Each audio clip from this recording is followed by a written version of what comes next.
అందరికీ నమస్కారం. మనం ఈరోజు ఒక అద్భుతమైన ప్రయాణం చేయబోతున్నాం. ఇది మామూలు ప్రయాణం కాదు, టైం ట్రావెల్ లాంటిది. మనం వెళ్లబోయేది చరిత్ర పుస్తకాల్లో దొరకని ఒక కాలంలోకి, అంటే మన భూమి పొరల్లో దాగి ఉన్న ఒక రహస్య యుగంలోకి. వేల ఏళ్ల క్రితం మన పూర్వీకులు ఎలా బతికారో తెలుసుకునే ప్రయత్నం చేద్దాం, పదండి. సరే, ముందుగా ఈ మ్యాప్ చూద్దాం. ఇది చూడటానికి ఒక మ్యాప్లా ఉన్నా నిజానికి ఇది మన పూర్వీకుల అడుగుజాడల్ని చూపించే ఒక అద్దం లాంటిది. అంటే సిరాతో రాసిన చరిత్ర కాదిది, శిలలతో అంటే రాళ్లతో లిఖించబడిన చరిత్ర. పుస్తకాల్లో దొరకని కథలన్నీ మనమిక్కడ ఈ భూమి నుంచే తవ్వి తీయాలి. మరిక్కడే ఒక పెద్ద ప్రశ్న వస్తుంది. అసలు పుస్తకాలే లేనప్పుడు, అక్షరమే లేనప్పుడు ఆ పాతకాలం నాటి గతాన్ని మనం ఎలా చదవగలం? ఎలాంటి రాతకోతలు లేని ఆ మనుషుల కథని మనం మళ్ళీ ఎలా తెలుసుకోగలం? ఇదే మన ఈ విశ్లేషణకు మూలం.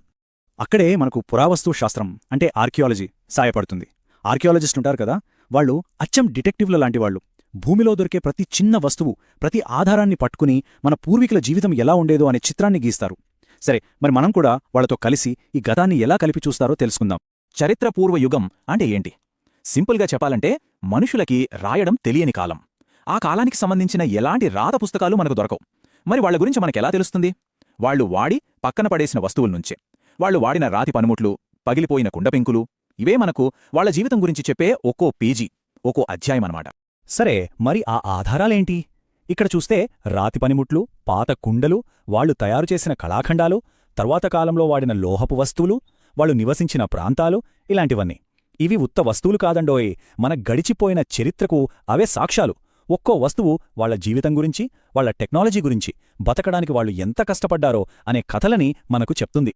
ఓకే, ఇప్పుడు మనం మానవ చరిత్రలో చాలా చాలా పెద్దదైన ఒక కాలంలోకి వెళ్దాం. అదే గ్రేట్ స్టోన్ ఏజ్, అంటే గొప్ప శిలాయుగం. వేల సంవత్సరాల పాటు సాగిన ఈ యుగంలో మానవ జీవితం ఎలా మారిపోయిందో చూస్తే నిజంగా ఆశ్చర్యపోతాం. ఈ శిలాయుగాన్ని ఆర్కియాలజిస్టులు 3 భాగాలుగా విభజించారు. ఒకటి పాతరాతి యుగం, అంటే పాలియోలిథిక్. ఇది క్రీస్తుపూర్వం 10,000 సంవత్సరాల కంటే ముందుది. తర్వాత మధ్యరాతి యుగం, మెసోలిథిక్. ఇది క్రీస్తుపూర్వం 10,000 నుండి 6,000 మధ్యలో. ఇక ఆఖరిది కొత్తరాతి యుగం, నియోలిథిక్. ఇది క్రీస్తుపూర్వం 6,000 నుండి 4,000 మధ్య. ఈ టైంలైన్ చూస్తే మనిషి ఎంత నెమ్మదిగా అయినా సరే, ఎంత నిలకడగా అభివృద్ధి చెందాడో అర్థమవుతుంది. మొదటగా పాతరాతి యుగం. ఆ రోజుల్లో మనుషులు ఎలా బతికారో ఊహించుకోండి. వాళ్లు వేటగాళ్లు, ఆహార సేకరతలు. అంటే జంతువుని వేటాడటం, అడవిలో దొరికే పండ్లు, దుంపలు ఏరుకోవటం. ఇదే వాళ్ల జీవితం. వాళ్ల దగ్గరున్న అతిపెద్ద టెక్నాలజీ ఏంటో తెలుసా? క్వాడ్జైట్ లాంటి గట్టి రాళ్లను పగలకొట్టి తయారుచేసిన ఈ ముతక పనిముట్లు. ఇవి చూడ్డానికి సింపుల్గా ఉన్నా వాళ్ల మనుగడకు ఇవే ఆధారం. కానీ కొన్ని వేల సంవత్సరాల తర్వాత, అంటే కొత్త రాతి యుగానికొచ్చేసరికి చూడండి ఎంత మార్పొచ్చిందో. ఇవి కూడా రాతి పనిముట్లే, కానీ ఎంత తేడా! ఇవి చాలా నునుపుగా పాలిష్ చేసున్నాయి. అంతేకాదు, ఒక్కో పనికి ఒక్కో ఆకారం. వ్యవసాయం చేయడానికి, చెట్లు నరకడానికి, ఇలా ప్రత్యేకమైన పనుల కోసం వీటిని తయారు చేసుకున్నారు. ఇది టెక్నాలజీలో ఒక జంప్ లాంటి. సో ఈ రెండిటి మధ్య తేడా ఏంటి ఒకసారి చూద్దాం. పాతరాతి యుగంలో మనిషి వేటగాడు, గుహల్లో రాతి నీడల్లో తలదాచుకునేవాడు. వాడి పనిముట్లు చాలా ముతకగా ఉండేవి. కాని కొత్త రాతి యుగానికొచ్చేసరికి అదే మనిషి రైతుగా, పశువుల కాపరిగా మారాడు. మట్టితో ఇళ్లు కట్టుకుని ఊళ్లల్లో స్థిరపడ్డాడు. అతని పనిముట్లు చాలా పదునుగా, స్పెషలైజ్డ్గా మారాయి. అంటే కేవలం మనుగడ కోసం బతికిన మనిషి ఇప్పుడు ఒక చోట స్థిరపడి జీవించడం మొదలుపెట్టాడు. ఇది మామూలు మార్పు కాదు, ఒక విప్లవం. అందుకే అంటారు కొత్తరాతి యుగంలో మానవ నాగరికతలో ఒక గొప్ప పురోగతి గమనించబడింది అని. ఎందుకంటే ఇదే సమయంలో వ్యవసాయం మొదలైంది. గొర్రెలు, పశువుల లాంటి జంతువులను మచ్చిక చేసుకోవడం స్టార్ట్ చేశారు. అలాగే ఆహారాన్ని నిల్వ చేయడానికి, వండుకోవడానికి కుండలు తయారు చేయడం కనిపెట్టారు. ఆలోచించండి, ఈ 3 ఆవిష్కరణలే కదా మన నాగరికతకు పునాదులు వేసింది. సరే, రాళ్లతో వాళ్ల పనులు జరిగిపోతున్నాయి. కాని ఆ తరువాత మనిషి ఇంకో అద్భుతమైన దాన్ని కనుక్కున్నాడు. అదే లోహం, అంటే మెటల్. ఈ ఆవిష్కరణతో మానవ చరిత్ర మరో పెద్ద మలుపు తీసుకుంది. ఒక సరికొత్త యుగం మొదలైంది. ఈ కాలాన్ని చాల్కోలిథిక్ పీరియడ్ అంటారు, అంటే రాగి శిల యుగం. పేర్లనే ఉంది కదా. ఈ టైంలో రాతి పనిముట్లతో పాటు రాగి పనిముట్లు కూడా వాడారు.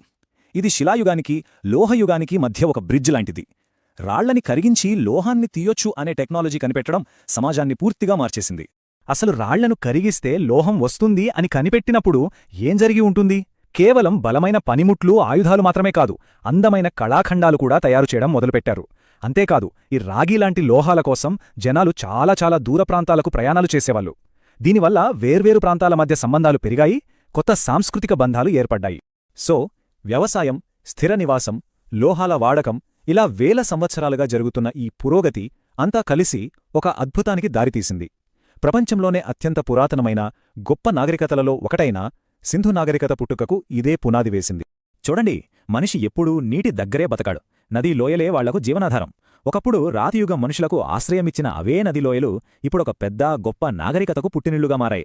ముఖ్యంగా మనం ఇప్పుడు సింధు నదీ లోయ గురించి మాట్లాడుకోవాలి. ఎందుకంటే ఇక్కడ మానవ పురోగతి అప్పటిదాకా ఉన్న వేగం కంటే ఎన్నో రెట్లు పెరిగింది. దాని ఫలితమే మనం హరప్పా సంస్కృతి అని పిలుచుకునే ఒక అద్భుత నాగరికత. ఈ హరప్పా నాగరికత అంటే ఏదో ఒక్క ఊరు, ఒక్క నగరం కాదు. ఇక్కడ చూడండి, సింధ్లోని మొహెంజోదారో, పంజాబ్లోని హరప్పా, రాజస్థాన్లోని కాళిబంగన్, గుజరాత్లో లోథాల్, ధోలవీరా, ఇలా ఎన్నో. ఇది ఇప్పుడున్న ఇండియా, పాకిస్తాన్లోని చాలా పెద్ద ప్రాంతంలో విస్తరించిన వందలాది పట్టణాలు, నగరాలతో కూడిన ఒక పెద్ద నెట్వర్క్. వీటన్నింటిలో మొహెంజోదారో అతి పెద్దది. దాని సైజెంతో తెలుసా? సుమారు 200 హెక్టార్లు. ఒక్కసారి ఊహించుకోండి, ఆ కాలంలో అదెంత పెద్ద నగరమో. ఇది అప్పట్లో ప్రపంచంలోనే అతిపెద్ద నగరాల్లో ఒకటి. ఎంత పక్కాగా ప్లాన్ చేసి కట్టిన నగరమో. మరి చిన్న చిన్న గ్రామాల నుంచి ఇంత పెద్ద మహానగరాలు ఎలా పుట్టుకొచ్చాయి? ఈ నాగరికత ఎలా పెరిగింది? ఆర్కియాలజిస్టులు ఈ మొత్తం పరిణామాన్ని ఒక 4 దశలుగా విడదీసి చూపిస్తున్నారు. ఆ దశలేంటో ఇప్పుడు చూద్దాం. మొదటిది పూర్వ హరప్పా దశ. ఈ టైంలో అప్పటిదాకా తిరుగుతూ బతికిన జనాలు ఒకచోట స్థిరపడి వ్యవసాయం చేయడం మొదలుపెట్టారు. తర్వాత ప్రారంభ హరప్పా దశ. ఈ దశలో ఆ చిన్న గ్రామాలు కాస్త పెద్ద ఊళ్లుగా మారాయి, సిటీ లైఫ్ మొదలైంది. ఇక మూడోది పరిపక్వ హరప్పా దశ. ఈ టైంలోనే మనం ఇందాక చెప్పుకున్న మొహెంజోదారో లాంటి గొప్ప నగరాలు పక్కా టౌన్ ప్లానింగ్తో వెలిశాయి.